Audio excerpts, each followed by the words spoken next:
Out of Chess College, Humanities 4, Film Studies. How y'all doing? How was your weekend? It is kind of a nice fall day today. Little rain, cloudy. Temperatures are nice. Hope you're all enjoying this first fall weather-like day. And this week, we're concentrating on the quiz. I'm going to sign that today. It's going to be due at the end of the week, Friday. I signed the movie already last week, Easy Rider, Raging Bulls. It's in modules. You need to watch it. You won't be able to pass the test unless you watch it. You can read about it, you can research it. You need to watch it. Anyway, I'm going to give it all away right now. If you listen to this lecture, some of you do, some of you don't, I don't believe. The answers will be provided. Of course, you have to listen to the lecture. Anyway, we're into the late 1960s now. The last time I talked to you, I talked about 3 revolutionary films: Easy Rider, not Raging Bulls, but Bonnie and Clyde, and The Graduate. Well, now we're well into that era. And that movie, Easy Rider, Raging Bulls, covers all this material until 1979, Martin Scorsese's Raging Bull. And for those brief years, a little over 10, the new auteur director had the power in Hollywood. Because of the movies I mentioned earlier, especially Easy Rider, which made a lot of money for very little output, the movie studios love making money. And so they gave these directors the chance to make their own personal films. People like Martin Scorsese, who directed Mean Streets and Taxi Driver. You probably might know him from his later work like Goodfellas. He also directed several masterpieces, Raging Bulls, one of them. And these are deeply personal films about his childhood in Little Italy in New York, growing up with the Catholic religion bearing down on him and not knowing how to handle that. And so he made these personal films, and they made money. Um, Other filmmakers did the same thing. From a different generation, Robert Altman, who actually created some television shows like Combat, if you know what that is, it's a TV series from the 60s. He wanted very much to make feature films in independent scene, and he directed a couple of movies.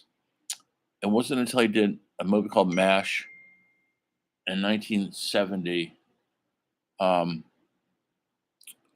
that he hit the big time, because that movie made a lot of money, and he was off and running for the next 10 years, making such personal films like Three Women, McCabe and Mrs. Muller, Nashville, The Long Goodbye, Three Women. These films would never get made nowadays because they're too personal, they're too artistic, they're too smart. No superheroes, nobody in tights and capes, no good against evil, just the normal human condition.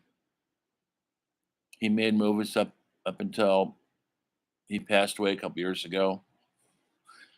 Always believed in the next movie. People like Hal Ashby got their chance. He directed movies 70 called The Landlord. Then he did an art film called Harold and Maude. It's in the movie. It didn't make much money, but it made a huge impact critically. And he got to make some of the best films of the 1970s, like Shampoo, Bound for Glory,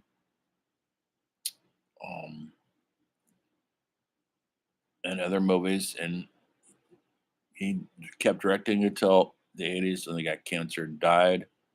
He was a true renegade. It's in the movie. To auteur. That means author of his own work.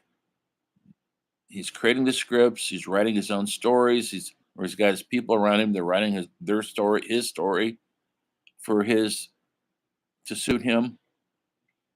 And these movies had a powerful impact on a generation of filmmakers, my generation.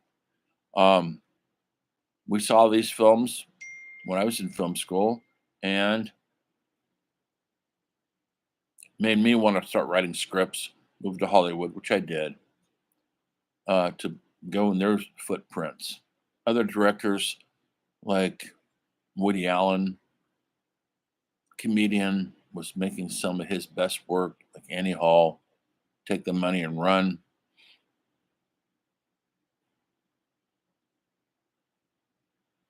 And he had his chance of making his funny, humorous films that captured the zeitgeist of that generation. We're coming out of the conservative era of Eisenhower and we're into the Kennedy era of politicians. Although by the time these filmmakers are working, all the Kennedys were dead. Assassinations killed Bobby Kennedy and John F. Kennedy, Martin Luther King, Malcolm X. That's what we do in this country. When you don't like somebody's ideas, you kill them. That's how we've always ruled in this country. Um, Vietnam War is raging. The draft is on. Anybody 19 to 26, male only, can be drafted into the army and sent off to Vietnam to fight in a war nobody understood. People said it was an undeclared, unjust war. Protests were in the streets. During this era, also, civil rights movement was starting. Um, African Americans were sick and tired of not getting their fair share of rights. And they're in the streets. The Black Panther Party is raising an angry fist to the white establishment and threatening violence because violence has been brought down on them by the police. And they were tired of it. This is all going on in the culture. Women are starting to become, we refer to them now, it's feminists. Now, before you start turning your nose up at feminism, thinking, oh, it's just about them burning their bras, it wasn't about that. That's a symbol. It was about equal rights, equal pay. They still don't get equal pay in the marketplace. You know, but no, until about 1970, a woman couldn't get a credit card by herself. She had to get it through her husband. She couldn't get a home loan by herself. She had to get it through a male husband. So they're fighting for their rights, their fair shake in um, a culture that is not taking care of their needs. And these filmmakers depicted that in their movies. They're holding up a mirror to the culture and it's reflecting back at us. And people came to these movies, young audience, 25 and under, because finally they're getting to see something they can relate to with people who are going through issues that they're going through. And these movies made money. And when Hollywood makes money, they keep reproducing them until they run it into the ground, which they did later, but not yet. The auteur director was powerful at this time. A guy by the name of Bob Rafelson, who had started with the success of the TV show called The Monkees, had a lot of power in Hollywood, and he made his directorial power shown in a movie called Five Easy Pieces, which changed Jack Nicholson, made him into a star. Yes, he'd been around, but not like that before. And because of somebody like Bob Rafelson giving me the chance to actually play somebody that everybody related to. He's a he's a lost guy living in a world he didn't understand, and everybody was relating to that in those days. Um,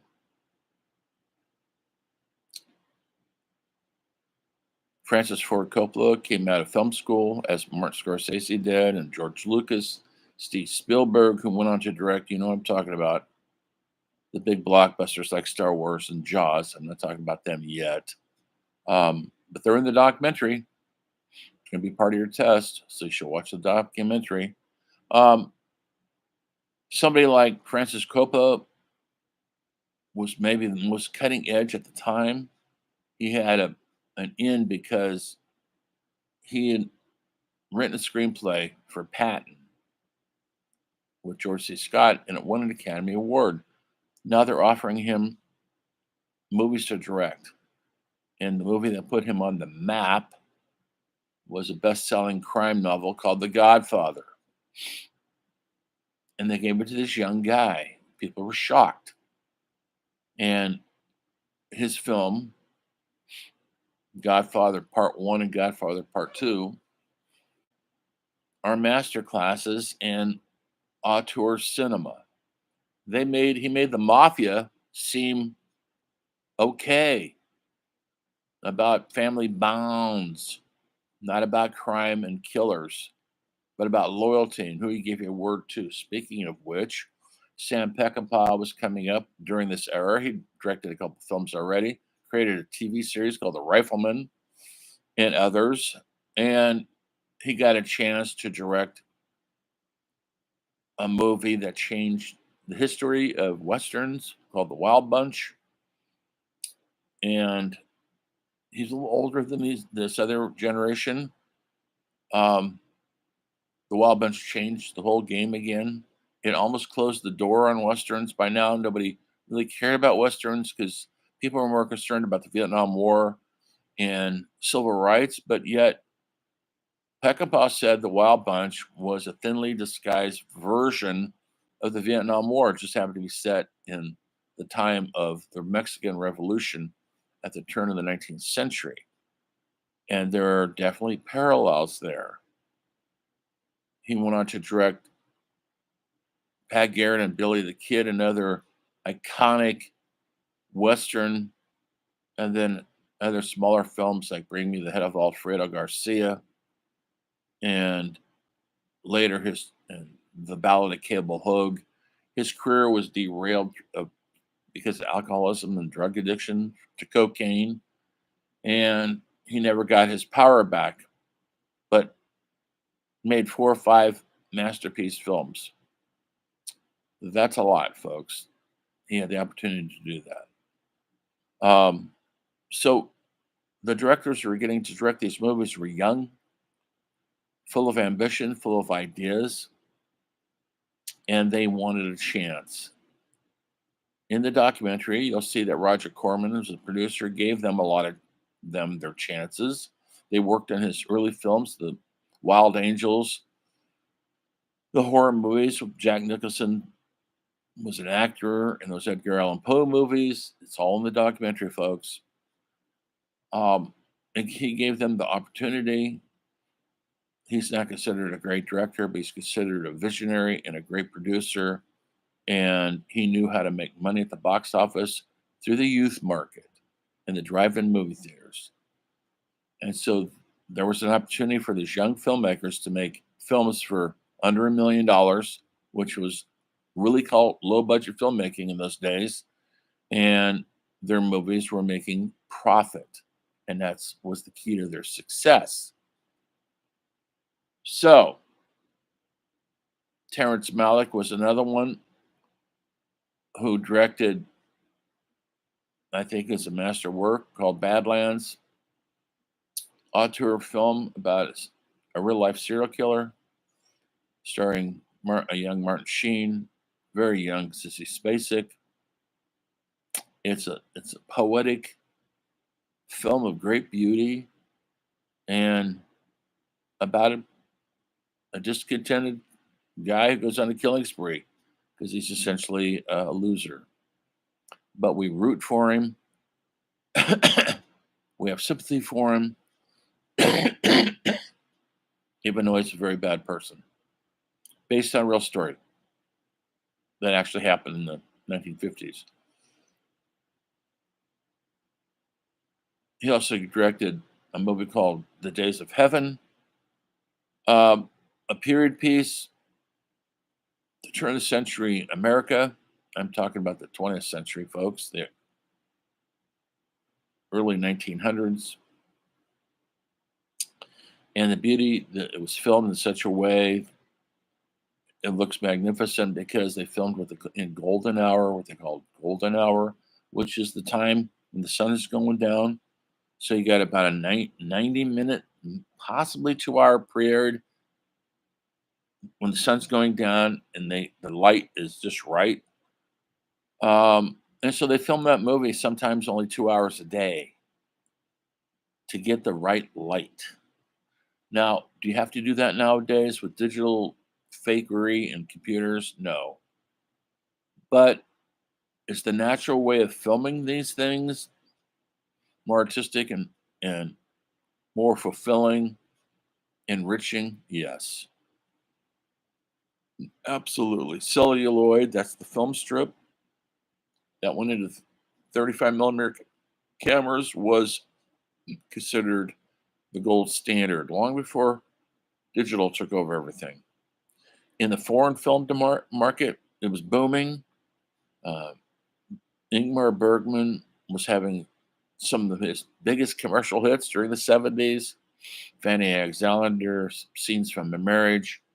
Um, Akira Kurosawa from Japan was having some of his biggest thrilling epics during this time. Federico Fellini was directing like a crazy, mad Italian that he was. Bernardo Bertolucci was making some great Italian films during this time. So the foreign film market was at its peak, possibly, because students that were going to film schools, it's okay. They're okay with subtitles. Have you ever seen a movie with a subtitle? I don't know. Maybe you have, but people were craving for this stuff because it wasn't Hollywood standard entertainment, easy, digestible. These were complicated films about complicated topics in a complicated time. Now, all this is going to be in your quiz. I'm going to ask you 3 questions in the quiz. I'm going to post it. It's going to be due this Friday. These are essay questions. They're not true or false. They're not multiple choice. You're going to have to think. Think critically, like I want you to do with the essays. I'm going to ask you 3 questions. Each question's worth 5 points. So quiz is worth 15 points. And there are multiple answers to the questions. There's no one awesome answer. There's a couple. This is what I'm looking for. Think about what's going on in the culture when these movies were made. I just listed it all.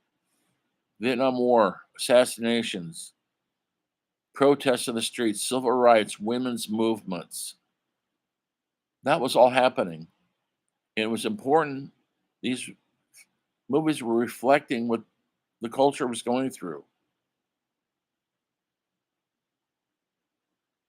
Why?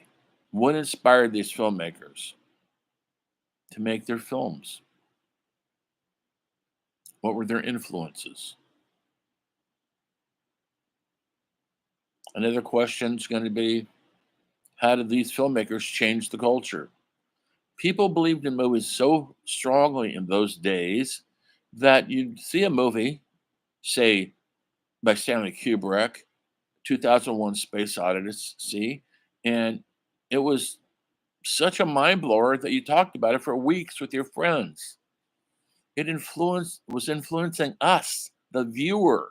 We're being influenced by these films and what they're telling us, how they're depicting the human condition. How do these films essentially influence the culture?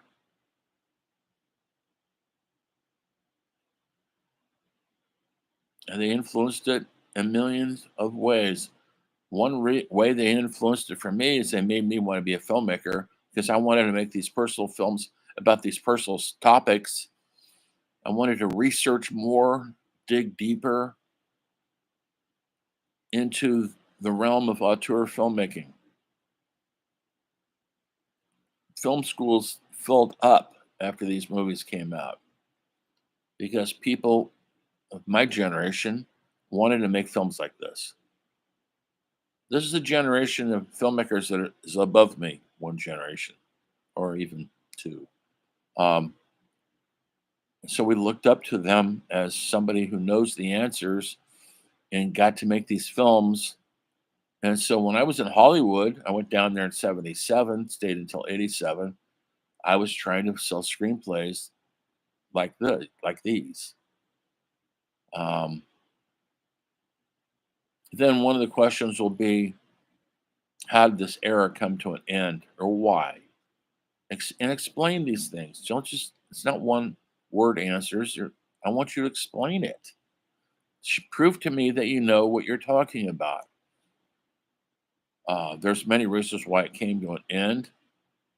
One of the main ones is box office became more of a story than the actual film did. And that started with Jaws. Steve Spielberg, Jaws made an unprecedented amount of money. Nobody had ever seen money like that made from a film before. It was such a blockbuster, as was The Exorcist, as was Star Wars. The story became how much money they were making, not about the substance of the movies. That was secondary. It was a new ball game towards the end of the 70s. And the auteur directors who had gone into the movie studio heads and told them what their next film was going to be were told, hold on, we know what your film's going to be, and you'll do what we want you to do because we know how to make these B movie blockbusters like Jaws and Star Wars. We know the formula. You want to work with us, you make these films. And so a lot of these filmmakers had struggled for a couple years. A bunch of them are still working to this day, but studios took back control. Is there a lot of women involved? Very few women directors. I'm going to have a whole section on women directors next week. Not yet. Were there black filmmakers? Absolutely. During the same times, there was a. I'm going to do a whole thing on that this week called Black exploitation films. That started in about 70 and went to about 75, where black filmmakers, writers, directors, actors made films for black audience, inner city audiences in Chicago, Detroit, New York, LA, and they made money. And when money's made, Hollywood perks up. And so for a few minutes, auteur directors, black directors, had a say in the scheme of things. That's another essay down the road, not this week. So that I gave you the answers to all the questions. You have to listen to me and interpret it. You have to watch the movie, take notes, and at the end of the day, enjoy it if it's possible. That's it. Look for the assignment soon for the quiz. Watch the movie, take notes, pay attention, submit at the end of the week. I'll tell you it all. That'll all be posted. Until then, the story film will continue.